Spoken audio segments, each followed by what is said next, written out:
नमस्कार, उत्तराखंड समाचार में आपका स्वागत है। मैं रेणु प्रदीपंत। सबसे पहले मुख्य समाचार। मुख्यमंत्री पुष्कर सिंह धामी ने की हरिद्वार में कुंभ 2027 के तैयारियों की समीक्षा। करीब 250 करोड़ की योजनाओं का किया शिलान्यास। सड़क, घाट, बिजली, पानी और सुरक्षा पर फोकस।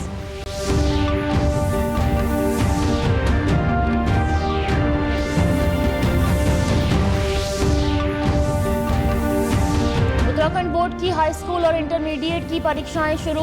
लगभग 2,15,000 छात्र छात्राएं ले रहे हैं परीक्षाओं में भाग।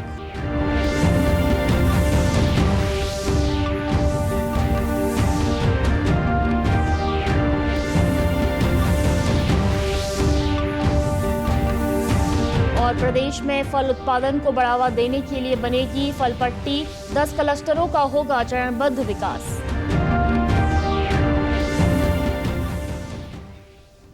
अब समाचार विस्तार से।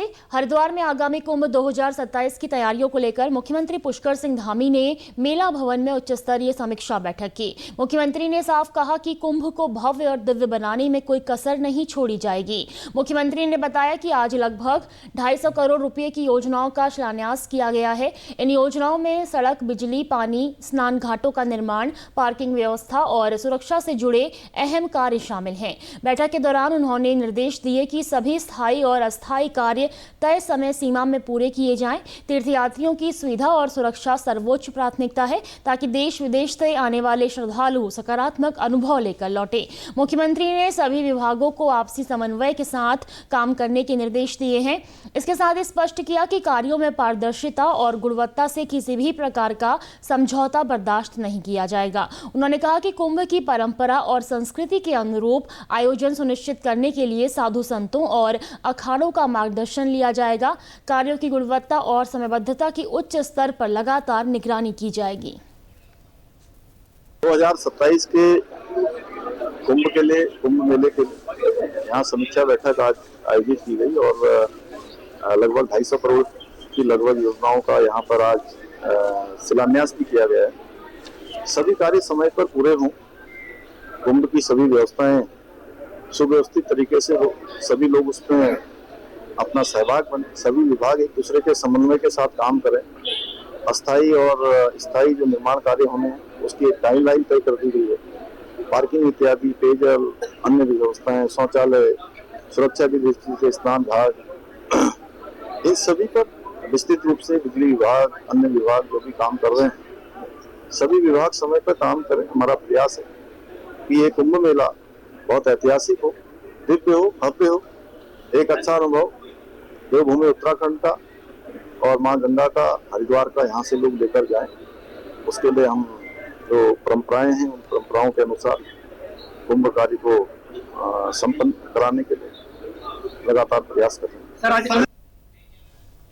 उत्तराखंड बोर्ड की परीक्षाओं का आज से आगाज हो गया है। हाई स्कूल और इंटरमीडिएट परीक्षाओं में इस वर्ष करीब 2,15,000 छात्र छात्राएं शामिल हो रहे हैं। प्रदेश भर में परीक्षाओं के लिए 1,261 परीक्षा केंद्र बनाए गए हैं, जहां सुरक्षा और व्यवस्थाओं को लेकर विशेष इंतजाम किए गए हैं। इस संबंध में माध्यमिक शिक्षा निदेशक डॉक्टर मुकुल कुमार सती ने बताया कि इस वर्ष कुल 2,15,000 बच्चे परीक्षा में शामिल हो रहे हैं। विभाग का उद्देश्य है कि परीक्षा शांतिपूर्ण और निष्पक्ष संपन्न हो सके।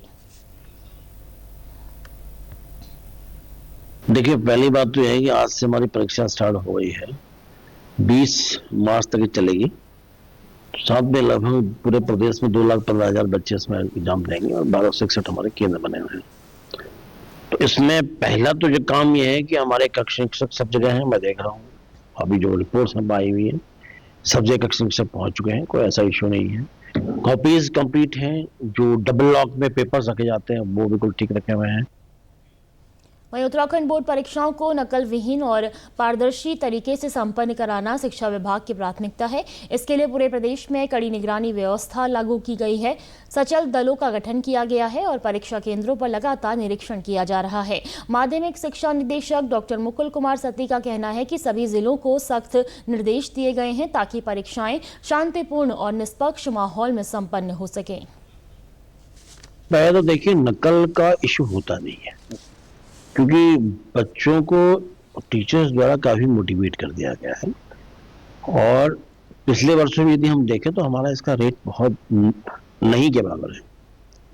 तो लेकिन उसके बावजूद भी कहीं कोई ऐसी बात ना हो जाए, तो बच्चों को मोटिवेट किया गया है और गार्जियंस को भी कहा गया है कि आप लोग भी जो है बच्चों को जब भेजते हैं समझा बुझा के भेजो, कोई भी ऐसी न होने पाए। यदि कहीं भी अनुचित साधन दिखता है तो फिर कार्रवाई करने के लिए बाध्य होना पड़ेगा। नकल विरोधी कानून लागू है। अगली खबर की बात करेंगे। मुख्य सचिव आनंद वर्धन की अध्यक्षता में राज्य में फल उत्पादन को बढ़ावा देने और पर्वतीय क्षेत्रों में फल उत्पादन को आजीविका का सशक्त माध्यम बनाने के उद्देश्य से गठित उच्चाधिकार प्राप्त समिति की देहरादून में बैठक हुई। बैठक में मुख्य सचिव ने कहा कि प्रदेश में फल पट्टी विकसित करने के लिए 10 क्लस्टरों का चरणबद्ध विकास किया जाए। इसके अलावा ड्रैगन फ्रूट, कीवी और सेब उत्पादन में 30 प्रोग्रेसिव किसानों को तैयार किया जाए। उच्च उत्पादकता वाली वैरायटी का चयन कर वैज्ञानिक तकनीक आधारित प्रशिक्षण दिया जाए। इसके साथ ही बैठक में सेब की तुड़ाई उपरांत प्रबंधन के तहत भंडारण, ग्रेडिंग, पैकेजिंग और विपणन व्यवस्थाओं को सुदृढ़ कर मूल्य संवर्धन के माध्यम से किसानों की आय बढ़ाने पर जोर दिया गया है। मुख्य सचिव ने गोविंद वल्लभ पंत कृषि एवं प्रौद्योगिकी विश्वविद्यालय और वानिकी विश्वविद्यालय भरसार को ऊंचाई व जलवायु के अनुसार उपयुक्त फल प्रजातियों का सर्वेक्षण, उच्च उत्पादकता वाली वैरायटी का विकास और किसानों हेतु क्षेत्र विशिष्ट प्रशिक्षण कार्यक्रम संचालित करने के भी निर्देश दिए हैं। खबर नैनीताल जिले से। नैनीताल का चिड़ियाघर एशिया का सबसे हाई एल्टीट्यूड जू है, जहां बंगाल टाइगर से लेकर देश के कोने कोने से लाए गए जानवरों की कई सारी प्रजातियां मौजूद हैं। नैनीताल प्रशासन भी पर्यटन की दृष्टि से इसे और खूबसूरत बनाने की कवायद में जुटा हुआ है। जिलाधिकारी नैनीताल ललित मोहन रयाल ने बताया कि चिड़ियाघर में पर्यटकों को आकर्षित करने के लिए अतिरिक्त सुविधाएं बढ़ाई जा रही हैं। वन विभाग के तत्वावधान में संचालित एक जू भी है, जो बच्चों और शिक्षार्थियों के लिए आकर्षण का केंद्र रहता है। यहाँ पर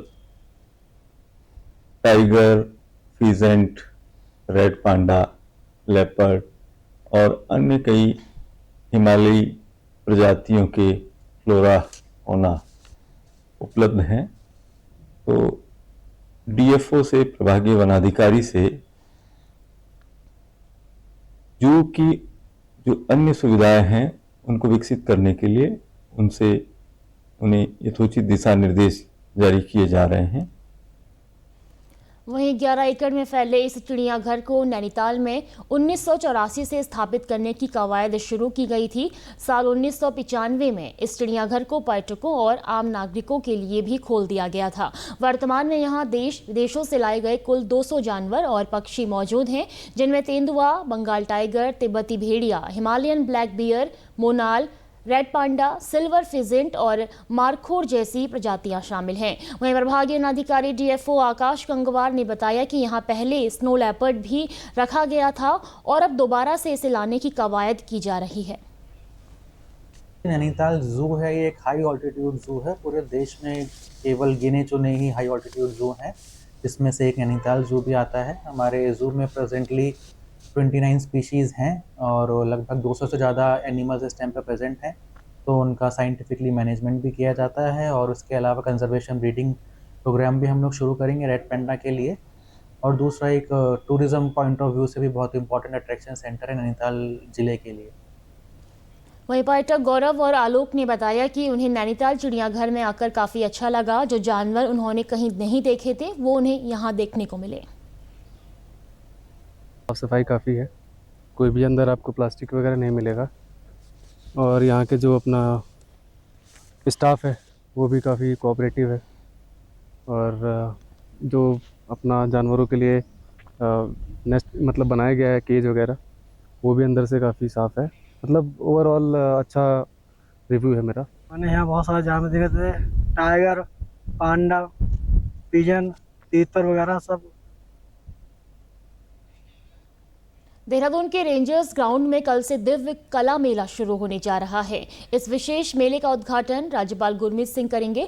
दिव्यांग कलाकारों और उद्यमियों को आत्मनिर्भरता का मंच देने के उद्देश्य से आयोजित इस मेले में देश भर से प्रतिभागी देहरादून पहुंचे हैं। यहां हस्तशिल्प, पारंपरिक कला उत्पाद, स्थानीय वस्तुएं और नवाचार आधारित उत्पादों की आकर्षक प्रदर्शनी लगाई जाएगी। यह मेला केवल एक प्रदर्शनी नहीं बल्कि दिव्यांगजनों के हुनर, आत्मविश्वास और उद्यमिता की मिसाल पेश करेगा। आयोजन का उद्देश्य उनके कौशल को व्यापक पहचान दिलाना और उन्हें आर्थिक रूप से सशक्त बनाना है। मेले के दौरान रंगारंग सांस्कृतिक कार्यक्रम भी आकर्षण का केंद्र रहेंगे, जिनमें स्थानीय कलाकारों के साथ ही दिव्यांग प्रतिभाएं भी मंच साझा करेंगी। आयोजकों को उम्मीद है कि बड़ी संख्या में लोग इस मेले में पहुंचकर दिव्यांग उद्यमियों का उत्साहवर्धन करेंगे। फिलहाल समाचारों में इतना ही। दूरदर्शन समाचारों से जुड़े रहें। अब होगी शाम 6:30 बजे के बुलेटिन में मुलाकात। नमस्कार।